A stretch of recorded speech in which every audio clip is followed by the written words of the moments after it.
बिस्मिल्लाहिर्रहमानिर्रहीम। अस्सलाम वालेकुम नाज़रीन। प्रोग्राम क्लिनिक ऑनलाइन के साथ आपका मेज़बान डॉक्टर शहजाद अली हाज़िर खिदमत। एक नया प्रोग्राम, एक नए मौजू और एक नए मेहमान के साथ। नाज़रीन, टॉपिक शुरू करने से पहले एक अनाउंसमेंट करना चाहूँगा कि दुनिया भर में बहुत सारी एक्सपोज होती हैं हमारे मुल्क में। कपड़ों की भी होती है नुमाइश और मुख्तलिफ एक्सपोज हो रही होती हैं, लेकिन इस वक्त पाक टावर्स कराची में हेल्थ एक्सपो जो है उसका इनेकाद किया गया है और हेल्थ टीवी वहाँ पे मौजूद है। और ना सिर्फ हेल्थ टीवी बल्कि हेल्थ टीवी के साथ जो हेल्थ टीवी की पूरी टीम है, डिफरेंट एंकर्स हैं, वो भी मौजूद हैं। इनफैक्ट प्रोग्राम के बाद मैं भी वहीं पे ही जाऊँगा। तो आप लोगों से ये कहा गया है कि अगर आप जाना चाहते हैं और हेल्थ टीवी के एंकर से अगर जो भी आपको पसंद है उसे मिलना चाहते हैं तो सब वहाँ पे मौजूद होंगे।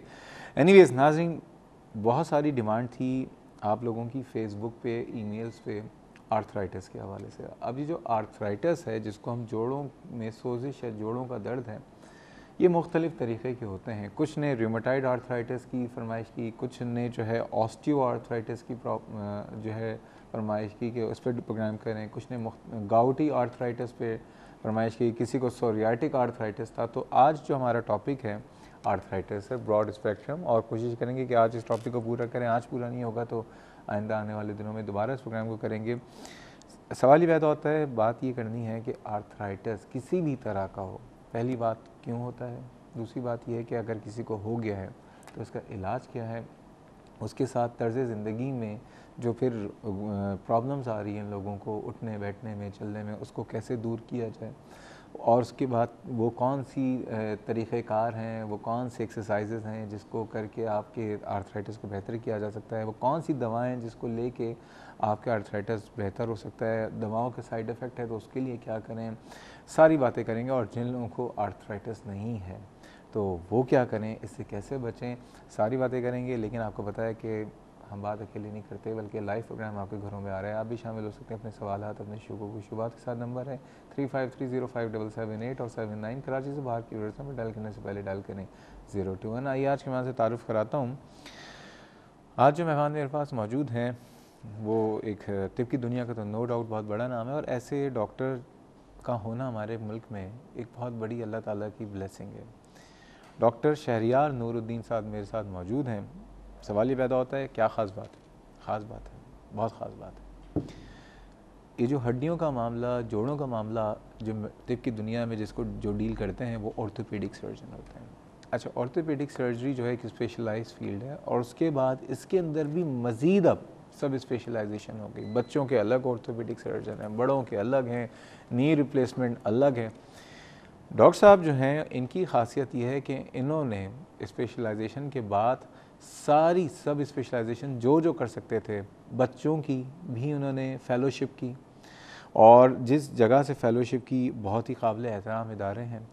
फिर बड़ों में जो है knee replacement surgeries, joint replacement surgeries, arthroscopy, इसकी अलग फ़ेलोशिप की। और ये वो फ़ेलोशिप नहीं कि जाके सिर्फ नाम लिखवा के फ़ेलोशिप हो गई है, इस पर बाकायदा पूरा एक साल इन्होंने अलग लगाया। हमारे साथ मौजूद हैं डॉक्टर शहरियार नूरुद्दीन साहब। डॉक्टर साहब जो हैं assistant professor of orthopaedic surgery हैं, आखान यूनिवर्सिटी हॉस्पिटल से हमारे साथ इनका ताल्लुक़ है। अस्सलाम वालेकुम डॉक्टर साहब।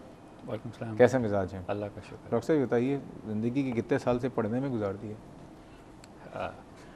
Quite a few years, and I think till I die I'll always be a student. That's the beauty of that's exactly that's the beauty of life। लेकिन अंदाज़न मतलब हमारे यहाँ, क्योंकि जब कोई डॉक्टर कैसे कहता है यार देखो लूट लिया इसने तो यार, मतलब देखो लाओ जा फालतू में, उसको ये नहीं पता होता सारी ज़िंदगी कितनी ज़िंदगी पढ़ना पड़ता है। That's true. है ना डॉक्टर साहब? ये बताइए कि सबसे पहले हम बात करते हैं आर्थराइटिस। उन तमाम लोगों के लिए जो आज आर्थराइटिस पहली दफ़ा सुन रहे होंगे, शायद उनको लेकिन पता ही नहीं आर्थराइटिस कहते किसे हैं और कितनी किस्मों का होता है ये? बेसिकली आर्थराइटिस में होता ये है कि जो जोड़ की जो वेट बेरिंग सरफेस है, जिस पे वज़न आता है, उसमें सोजिश हो जाती है। इसको आर्थराइटिस कहते हैं। अब आर्थराइटिस की मुख्तलिफ़ किस्में होती हैं। जो सबसे कॉमन किस्म है वो है ऑस्टियोआर्थराइटिस। ऑस्टियोआर्थराइटिस बेसिकली जो उम्र के साथ बॉडी में चेंजेस आती हैं, जो कार्टिलेज पे दबाव पड़ता है, जो हड्डी के एंड पे जो नर्म हड्डी जिसको या चिकनाई जिसको कहते हैं, वो जब कम होती जाती है, घिसती जाती है, उसकी वजह से जोड़ की झिल्ली में जो सोजिश होती है वो ऑस्टियोआर्थराइटिस कहलाती है। ये सबसे कॉमन फॉर्म ऑफ आर्थराइटिस है। अंदाज़न कितने % लोगों को होता है ये? इस पे काफ़ी स्टडीज़ भी हुई हैं, और यूजली देखा ये गया है कि वंस यू आर ओवर 50 तो 1 in 6 में ये सिम्टोमेटिक होता है। मतलब ये टी एंड वियर प्रोसेस है एक तरह से। बिल्कुल, osteo exactly, you said the right thing, it's a wear and tear of the joints with time. ये ऑस्टियोआर्थराइटिस डिजेनरेटिव प्रॉब्लम है, एज के साथ होगी, एज के साथ। इसका पुराना नाम डिजेनरेटिव जॉइंट डिजीज़ ही था, इसका अब नया नाम ऑस्टियोआर्थराइटिस है। लेकिन अगर किसी को खुदा न खास्ता पहले कभी कोई जोड़ का फ्रैक्चर हुआ हो, फ्रैक्चर जब बिल्कुल जॉइंट लाइन तक जा रहा हो, तो वो भी आगे जाके अनफॉर्चुनेटली आर्थराइटिस में तब्दील हो जाता है, लेकिन वो कहलाता है पोस्ट ट्रॉमेटिक ऑस्टियोआर्थराइटिस। फिर कुछ ऐसी बीमारियां होती हैं जिसको हम कहते हैं इन्फ्लेमेटरी आर्थराइटिस, उसमें यह होता है, और वो जो है छोटी उम्र से लेके बड़ी उम्र तक होता है। Usually it starts off at early age, और फिर एडल्ट्स, यंग एडल्ट्स में भी होता है। और इसमें मुख्तलिफ़ किस्म के, जैसे गठिया रूमेटॉइड आर्थराइटिस है, गाउट है, और फिर सूडो गाउट है, कनेक्टिव टिश्यू डिजीज़ हैं। उनमें इस तरह के बॉडी अपने जोड़ों की झिल्ली के ख़िलाफ़ कुछ ऐसे प्रोटीन्स बनाता है जो वो जोड़ को की झिल्ली को डाइजेस्ट कर जाती है, उसकी वजह से भी आर्थराइटिस हो जाता है। लेकिन एंड रिज़ल्ट वही होता है कि जो वेयरिंग सरफेस है वो वेयर एंड टेयर होता है, मैकेनिज्म ज़रा मुख्तलिफ। अच्छा, ऑस्टियोआर्थराइटिस, रूमेटॉइड, ठीक है, और उसके अलावा जो और दो गाउटी आर्थराइटिस है। पहले हम ऑस्टियोआर्थराइटिस को ज़रा तफसील से डिस्कस करते हैं। 50 साल के बाद आपने कहा कि ज़्यादातर लोगों में इसका इंसिडेंस होता है। अब ये बताइए कि इसमें और दूसरे तरीके के आर्थराइटिस में क्या फ़र्क होता है? इसमें ऑस्टियोआर्थराइटिस में एसेंशली जो है चलने के वक्त जोड़ों में दर्द होता है और एक्टिविटी रिलेटेड पेन होता है बेसिकली। और जो लोग ज़्यादा स्क्वाट करते हैं, ज़मीन पे बैठने, उकड़ू बैठने का, नमाज जिस तरह से हम पढ़ते हैं, तो हमारे रोज़मर्रा के काम में स्क्वाटिंग और ज़मीन पे बैठना काफ़ी इन्वॉल्व होता है। तो वो एक तरह से जॉइंट्स को ज़्यादा, जैसे नी और हिप जॉइंट्स को हम ज़्यादा यूज़ करते हैं, तो उन सिचुएशन में जो हड्डी के एंड पे जो नर्म हड्डी है, जो कार्टिलेज है, वो जल्दी वेयर ऑफ हो जाती है। जो 50 इयर्स का मैंने आपको बताया था, वो बेसिकली एक वेस्टर्न फिगर है, लेकिन हमारे यहाँ we see it even in early 40s। Early 40s बताइए, मोटापे से?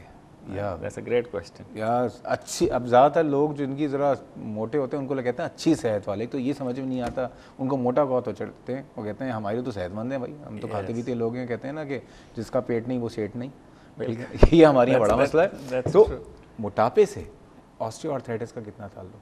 बहुत गहरा ताल्लुक है। And I will give you one example. Let's say कि कोई किसी का वज़न 100 kg है। जब ये 100 kg वज़न वाला पेशेंट सीढ़ियों से भाग के ऊपर चढ़ता है और भाग के नीचे आता है, तो 3 से 4 गुना बॉडी वेट, जिसका मतलब है 300 से 400 किलो वज़न उसके हिप, नी और एंकल जॉइंट से पास हो रहा होता है। तो इसी तरह से you just keep increasing the weight and you will see कि जितना ज़्यादा वेट होगा उसका काफ़ी ज़्यादा अफेक्ट होता है जॉइंट्स को वेयर एंड टेयर करने में। इसीलिए वेट को कंट्रोल करना is one of the key factors, and that is one of the key things that you should learn if you want to delay the progression of arthritis, के surgery की तरफ ना जाएं। वेट कंट्रोल करें, दूसरी measures इख्तियार करें, तो then you will keep your joints healthy for a long time to come. अच्छा, यानी अगर बचना है तो वज़न को कम करें और कम रखें। बिल्कुल। अच्छा, ये बड़ा मसला है। ये बताइए वज़न को कम कैसे करें? लोग कहते हैं, ये तो आपने कह दिया, डॉक्टर साहब ने भी बता दिया, बड़ी अच्छी बात है, लेकिन कम कैसे करें भाई? आई थिंक उसके लिए बेस्ट सिचुएशन, देखें ये आजकल क्योंकि सब स्पेशलाइजेशन का दौर आ गया है, तो हम यूजली इस तरह के लिए मल्टी डिसिप्लिनरी क्लिनिक्स करते हैं। लेकिन just for an average the way we can work it out is, you know, whatever you, if अगर आपको डायबिटीज़ वगैरह नहीं है तो जो बीमारियां हैं उसकी जो परहेज़ है वो अपनी जगह है। बट आर्थराइटिस के लिए अगर आपका वज़न बहुत ज़्यादा है, just cut down on your food and एक एक्सरसाइज प्रोग्राम में आप पार्टिसिपेट करें। एंड हमारे यहाँ कॉन्सेप्ट ये होता है, स्पेशली लाइक हाउसवाइफ्स, वो कहते हैं कि हम सारा दिन चलती रहती हैं तो हमारी तो एक्सरसाइज हो जाती है, बट दैट जो सारा दिन चलते फिरते रहना है वो आपका नॉर्म है। आपको आपकी बॉडी को उससे ज़्यादा फिट होने की ज़रूरत होती है। जो आपका रूटीन चलना फिरना है, that is not counted as exercise. So you have to put some time aside for exercise. Diet control करें, एक्सरसाइज करें एंड अच्छा, यहाँ पे एक सवाल है। गुड। सवाल ये है कि आपने कहा ये जो दर्द होता है चलने फिरने के बाद बढ़ जाता है। अब ये सवाल का जवाब देंगे लेकिन आप ब्रेक के बाद। सवाल ये है कि अब आपने कहा एक्सरसाइज करने और एक्सरसाइज में सबसे आइडियल एक्सरसाइज वॉकिंग है, ठीक है ना, वॉक करें। अब ये पेशेंट जो हैं जिनको आर्थराइटिस, जिनके पाँव में दर्द है, वो कैसे वॉक करें, डॉक्टर साहब बताएंगे, ये तरीका भी बताएंगे, मज़ीद बातें करेंगे। ऑस्टियो आर्थराइटिस, रूमेटॉइड आर्थराइटिस या किसी और तरह का अगर आर्थराइटिस है तो आप हमें कॉल कर सकते हैं। जा रहे हैं छोटे से ब्रेक पे, हमारे साथ रहिएगा।